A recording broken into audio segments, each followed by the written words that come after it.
Cumprimento a igreja com a paz do Senhor, amém? Amém. Ai, que gracinha! Estão aprendendo, que bonitinho. Irmãos, abram suas Bíblias no Evangelho de Lucas, capítulo 16, versículo 19 ao 31. Todos encontraram, amém? 19 ao 31.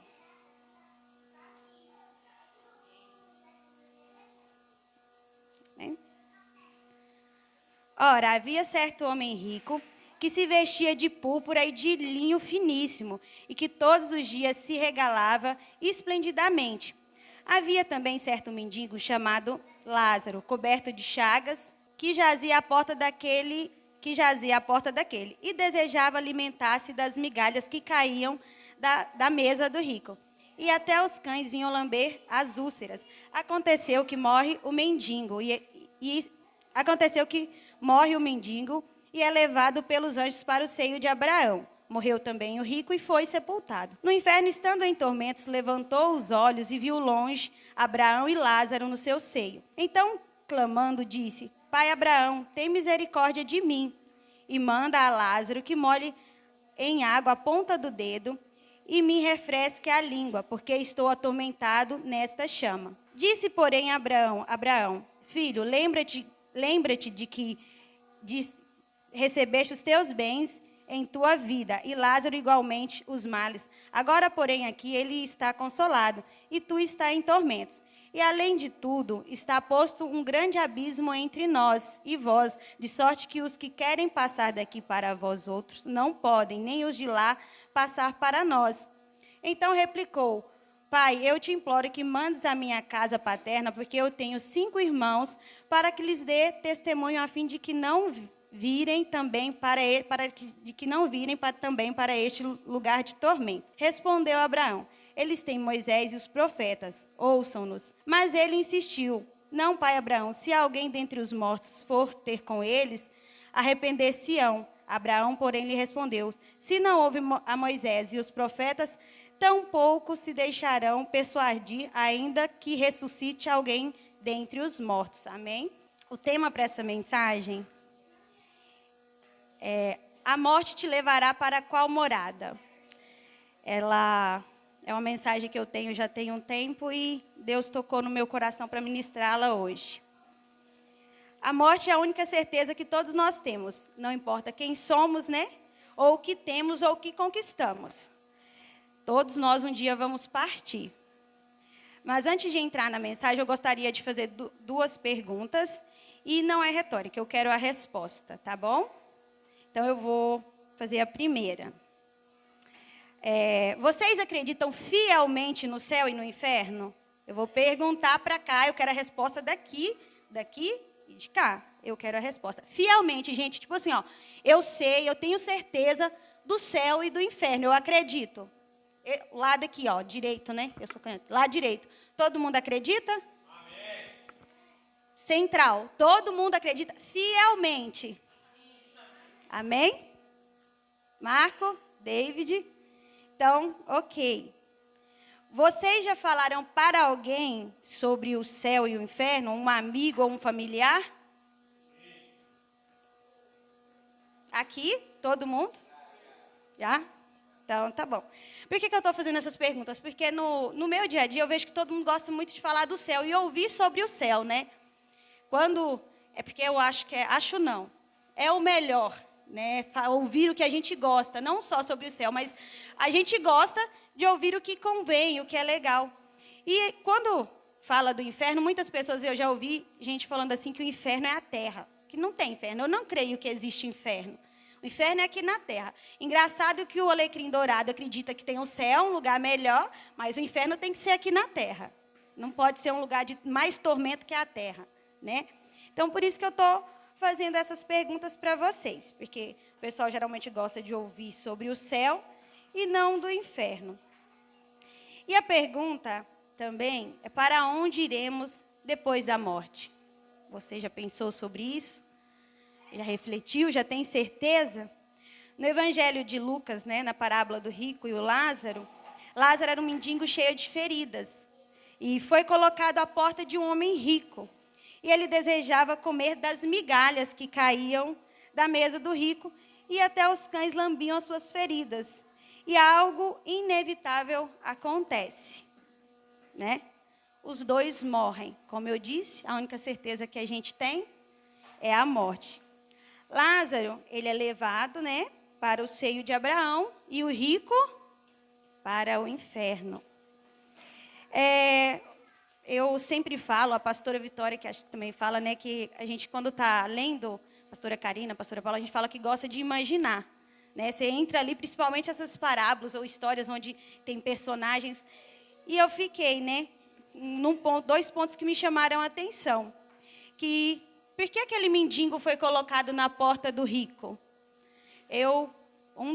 Das respostas que me veio à mente é porque se um é muito pobre, um mendigo, outro é muito rico, vamos colocar ele ali, porque pode ser que seja alimentado, né? Vamos imaginar nesse cenário. Foi o que eu imaginei. Colocou ele ali para que ele fosse alimentado de alguma forma. Mas eu também creio que foi colocado ali que aquilo geraria um contraste entre uma pessoa muito rica e uma em extrema pobreza, né? E talvez ali o rico poderia ter o seu estado ali um pouco mudado, né? Ele olhar para aquela situação e refletir. Mas a gente vê que ele não aproveitou aquela oportunidade. E outra coisa que me veio, né? Porque fala que Lázaro desejava ser alimentado das migalhas que caíam da mesa do rico. E eu falei, gente, já está sofrendo, né? Já está lá no bico do corvo, tudo de ruim já acontece com ele, ainda coloca ele num portão onde ele vê as migalhas caindo, né? Você vê a comida ali, porque foi isso que passou na minha mente. Já está ruim, você está ali, você vê a comida e não poder comer. Mas aí, pesquisando mais a fundo, eu descobri que, segundo as pesquisas, que naquela época não é igual hoje que a gente tem talheres, né, e nem guardanapo. Então, quando você comia, você usava as mãos e usava pão para poder limpar, e aquilo era descartado. Então, as migalhas que o Lázaro queria não era nem o que tinha na mesa, no prato do rico, era o que era descartado como, vamos dizer, lixo, né? Sujo. E Lázaro, né, ele conhecia aquela realidade, ele sabia que ali havia sobra, mas continuava do lado de fora com fome.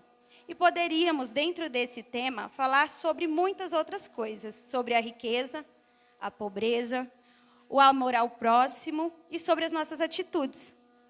Mas hoje eu vou falar sobre duas coisas, que é o seu posicionamento em vida, né, e a morada que você está escolhendo para a eternidade, sobre onde você quer passar a sua eternidade. A Bíblia fala que havia dois homens, né? Ela relatou bem que o rico vivia em extrema riqueza, né? Ele vestia linho de alta costura, né? O linho dele, a roupa dele era de toda pomposa. Ele tinha todas as regalias aqui na terra.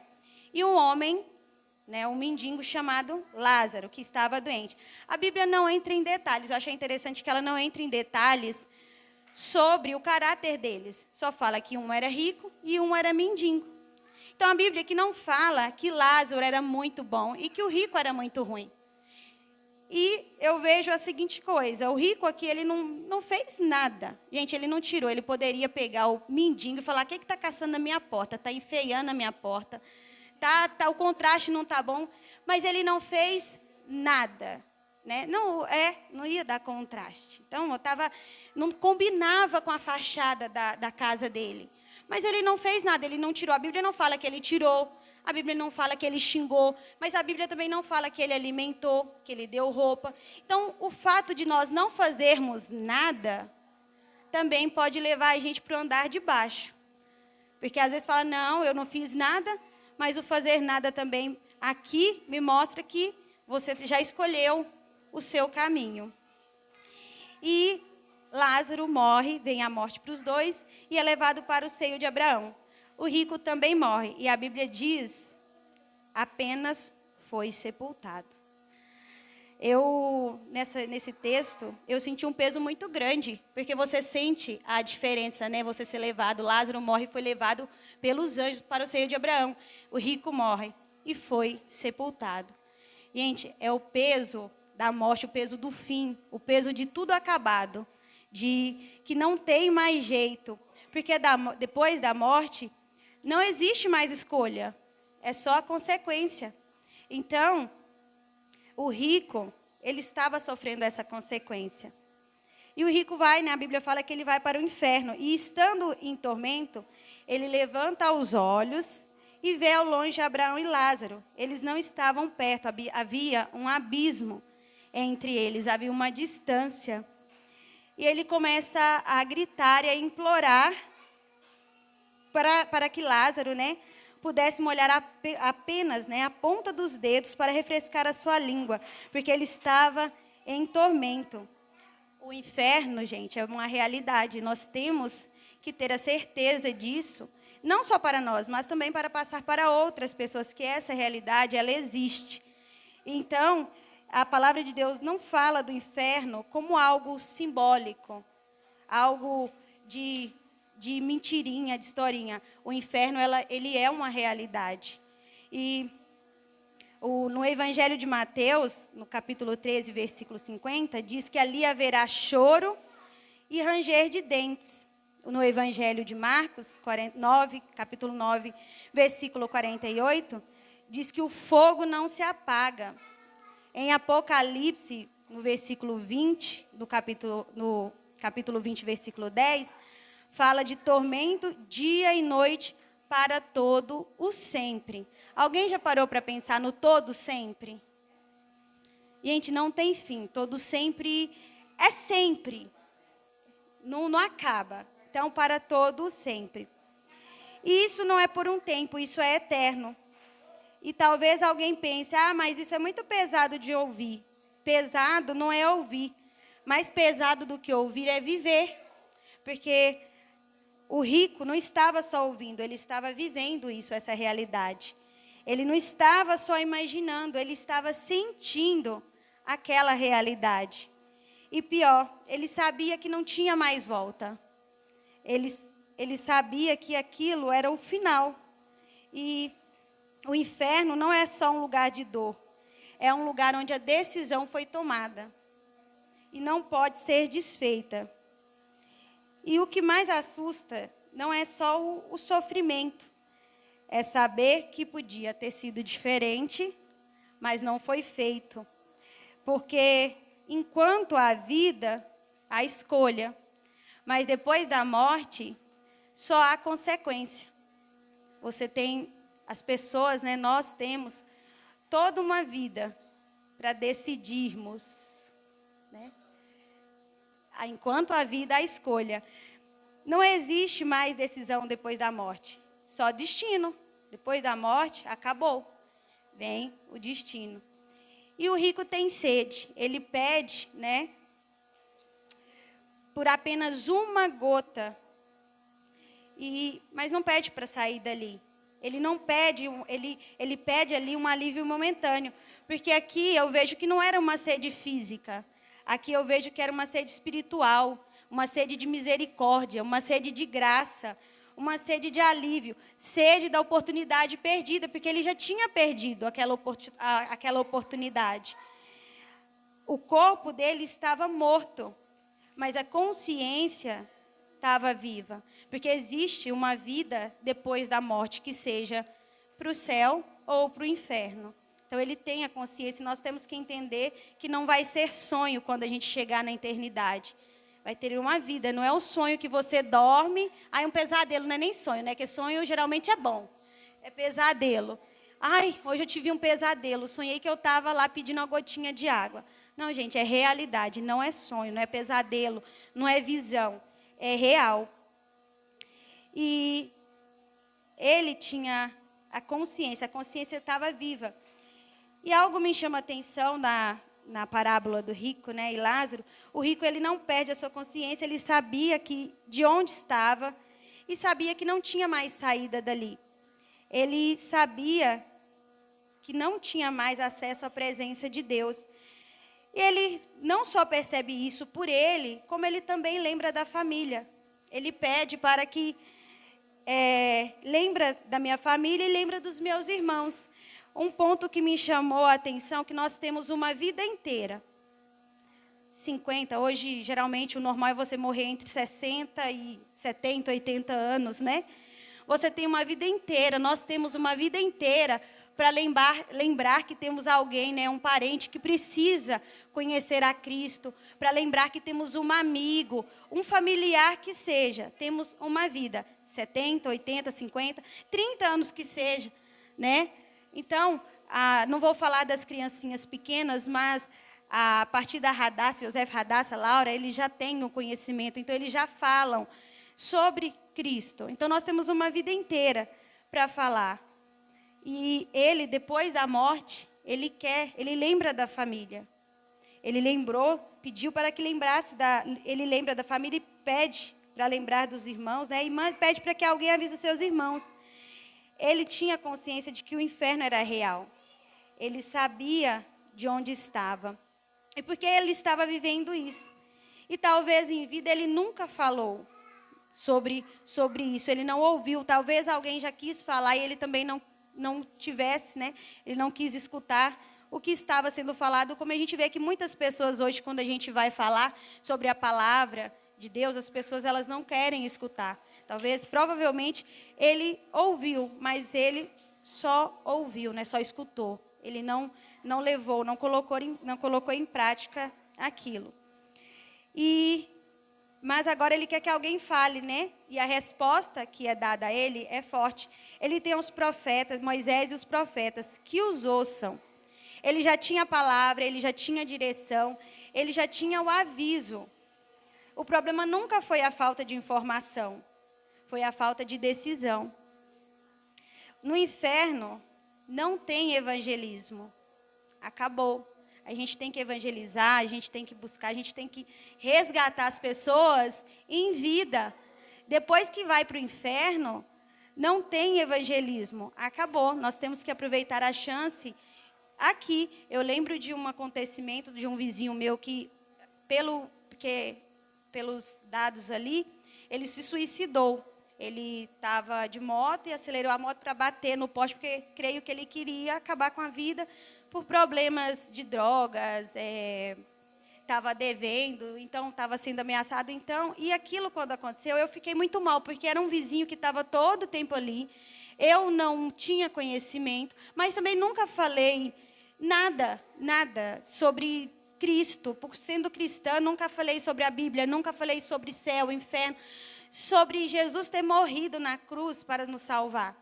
Então, nesse ato de desespero, ele tomou essa atitude. E eu fiquei muito, muito sentida como cristã. Eu falei, poxa, onde está minha vida cristã? O que eu estou fazendo para mudar esse cenário? E foi uma coisa que mexeu muito comigo. E então, chamou a atenção para nós não deixarmos, né, isso acontecer. Que nós venhamos sempre estar dispostos, olhar à nossa volta, quem conhece a Cristo, quem não conhece, levar a palavra enquanto temos vida. Ele queria, né, o inferno não tem evangelismo, mas ele tem arrependimento. O rico, ele queria avisar os outros, mas já era tarde demais para ele mesmo. E isso faz a gente pensar quantas pessoas, como eu falei, que nós conhecemos, mas nós ainda não falamos de Jesus para ela, enquanto ainda nós temos vidas e elas também têm vida. Hoje você pode falar, hoje você pode decidir, hoje você pode mudar, mas chegará um dia em que não haverá mais voz, só a eternidade. E a maior dor não é as chamas, a maior dor não era o fogo. Eu vou abrir aqui para ler para vocês, porque é um pouquinho grande.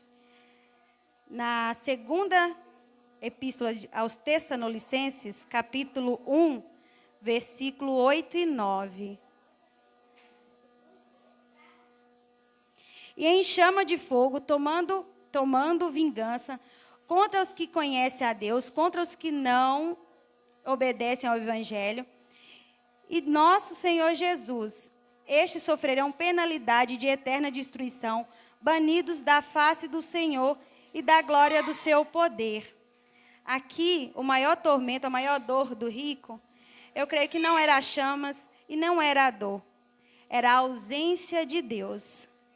A ausência da presença de Deus.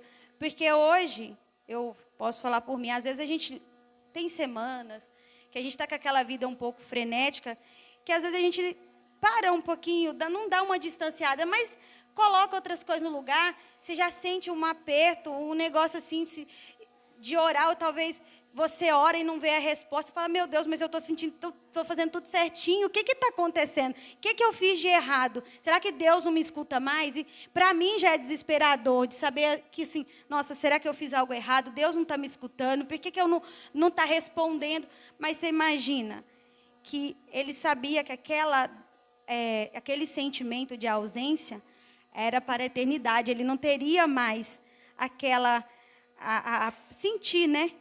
A presença, porque mesmo vivo, talvez ele nunca possa ter parado para sentir aquilo, mas agora ele tinha real certeza de onde ele ia passar a eternidade, que não teria mais chance de provar da presença de Deus. Lázaro, ele estava em outra posição. A Bíblia, como eu já falei, menciona que ele foi levado pelos anjos. E talvez alguém pense, né? Tadinho, ele foi levado porque ele sofreu, era um mendigo, não tinha comida, não tinha roupa, né, de marca, não tinha melhor roupa, estava todo cheio de ferida, os cães vinham, todo o cenário, né, lambia as suas chagas, mas talvez pense, né, como eu disse, foi porque ele sofreu, mas Lázaro não foi salvo pela dor, ele foi salvo pela decisão que ele tomou. Né? Ele foi salvo pela decisão que ele tomou em vida. Porque mesmo diante da situação, creio que ele não se corrompeu. A eternidade, a gente tem que entender que ela não começa depois da morte. Ela é decidida antes dela. E Lázaro entendeu isso. E mesmo diante da dor, da fome, né, da humilhação, ele creu nas promessas. Foi falado que tinha os profetas, tinha Moisés. Então, Lázaro entendeu o que era ter Moisés e os profetas, o que era ter a palavra. E ele fez a escolha dele. Porque tem muita gente que mesmo diante de todo sofrimento, mesmo diante, a pessoa pode estar no fundo do poço, ela não dá o braço a torcer. Ela não busca a Deus, ela acha que não precisa. Então, mesmo diante do cenário, Lázaro entendeu que ele não ia deixar o sofrimento roubar a eternidade dele. Ele creu que havia uma promessa. No Evangelho de João, capítulo 14, do versículo 2 e 3, lá fala que há morada para um sem-teto. Em Apocalipse, no capítulo 19, verso 9, a mesa para quem tem fome. No livro de Isaías 25, no capítulo 25, versículo 6, há um banquete preparado. Em Apocalipse 21, há consolo para quem chorou. No livro de Isaías 33, 24, há cura para o enfermo.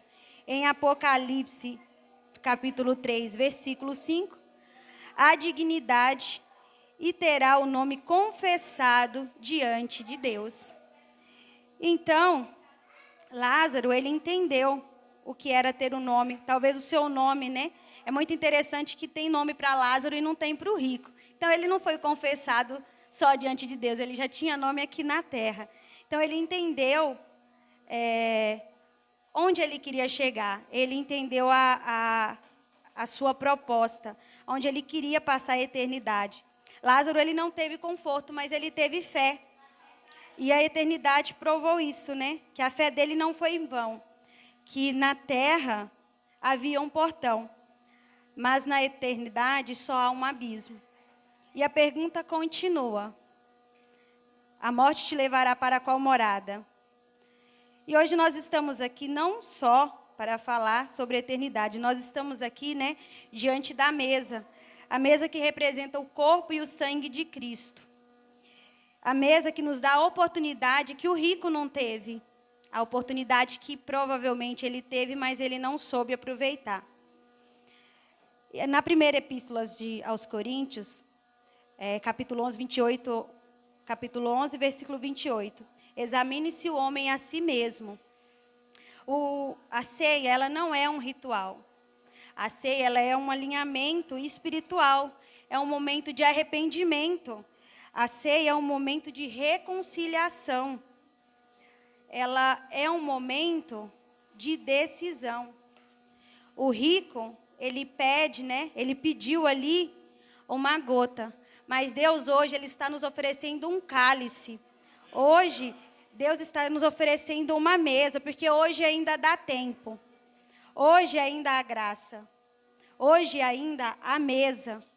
Mas chegará um dia em que não haverá mais a oportunidade. Apenas a eternidade. Amém?